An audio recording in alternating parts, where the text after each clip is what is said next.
Hello everyone, আসসালামু আলাইকুম। কেমন আছেন সবাই? নতুন একটা ভিডিওতে আবারও স্বাগতম। আজ আপনাদের সাথে শেয়ার করব আমি কিভাবে মৌসিমের ভর্তা তৈরি করি। আর মৌসিমের ভর্তা তৈরি করার জন্য আমি বাজার থেকে 250 গ্রাম মৌসিম কিনে নিয়েছি। এখন সিমগুলো আমি কুটে নিব।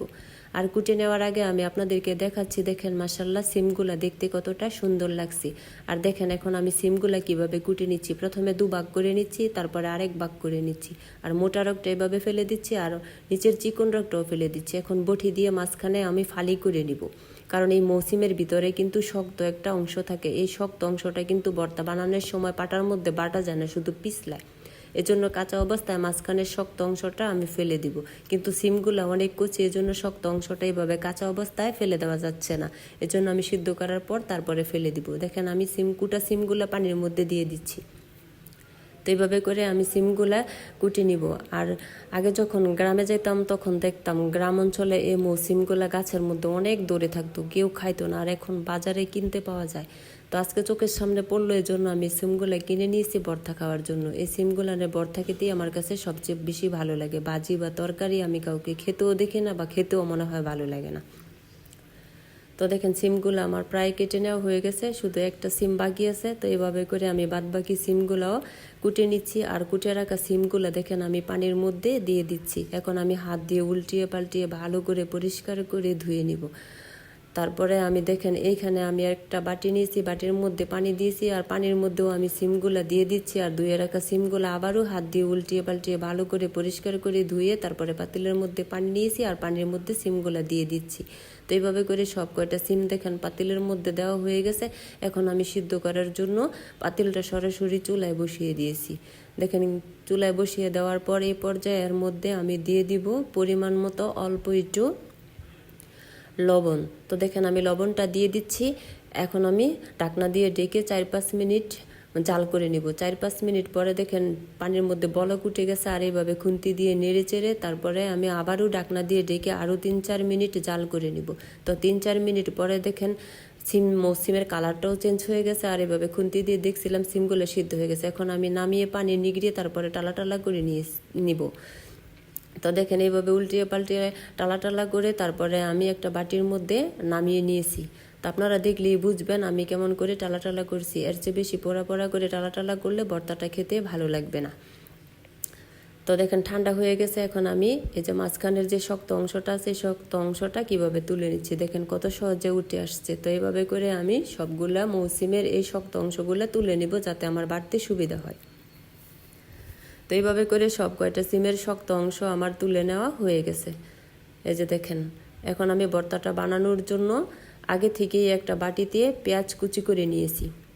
এই যে দেখেন পেঁয়াজ কুচি, তারপরে এখানে নিয়েছি শিলপাটা পুঁতা, তারপরে নিয়েছি শুকনো টালা মরিচগুলানের বোটা ফেলে তারপরে আমি পাটায় দিয়ে দিচ্ছি। তো মরিচটা অনেক জাল, এজন্য আপনারা আপনাদের পছন্দ মতো কম বেশি দিবেন। তারপরে দিয়ে দিচ্ছি পরিমাণ মতো লবণ। তো লবণ দেওয়া হয়ে গেছে। এখন আমি ভালো করে মরিচটা লবণের সাথে বেটে নিব।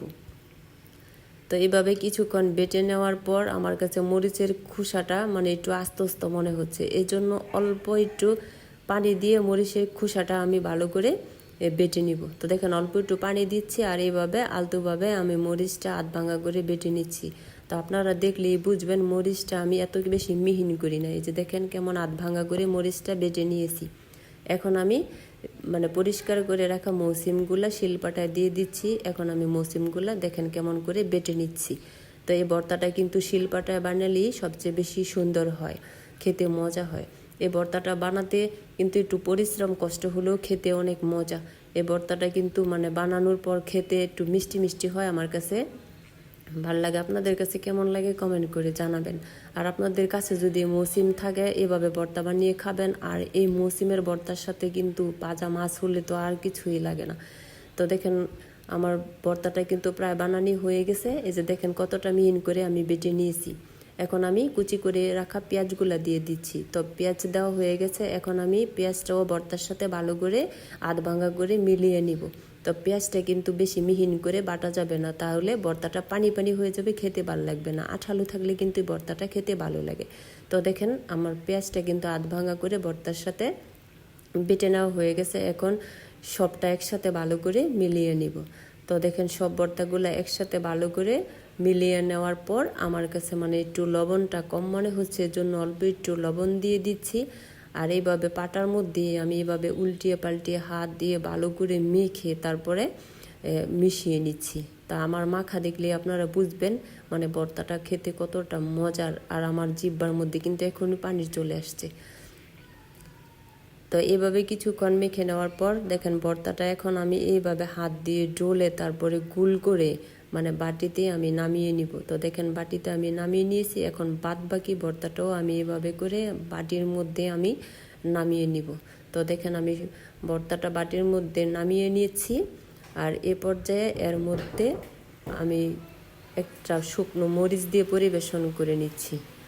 তো দেখেন মাশাআল্লাহ ভর্তাটা দেখতে কতটা সুন্দর লাগছে। এখন আমি খাবারের জন্য পরিবেশন করে নিব। এর জন্য বাটির মধ্যে আমি অল্প কটা ভাত নিয়েছি, আর ভাতের মধ্যে আমি ভর্তাটা দেখেন কত সুন্দর করে দিয়ে দিচ্ছি। তো ভর্তাটা কম মনে হচ্ছে, এজন্য আর একটু ভর্তা আমি দিয়ে দিচ্ছি। তারপরে একটা শুকনো পোড়ামরিচ আমি দিয়ে দিচ্ছি। তারপরে দিয়ে দিচ্ছি একটা ভাজা ইলিশ মাছের ভাজা আর কি। তো এই ভর্তার সাথে মাছ ভাজা খেতে কার কার ভালো লাগে কমেন্ট করে জানাবেন। ভিডিওটি যদি ভালো লাগে লাইক কমেন্ট শেয়ার করবেন, চ্যানেলটি সাবস্ক্রাইব করে পাশে থাকবেন। আজ এই পর্যন্তই, সবাই ভালো থাকবেন। আল্লাহ হাফেজ।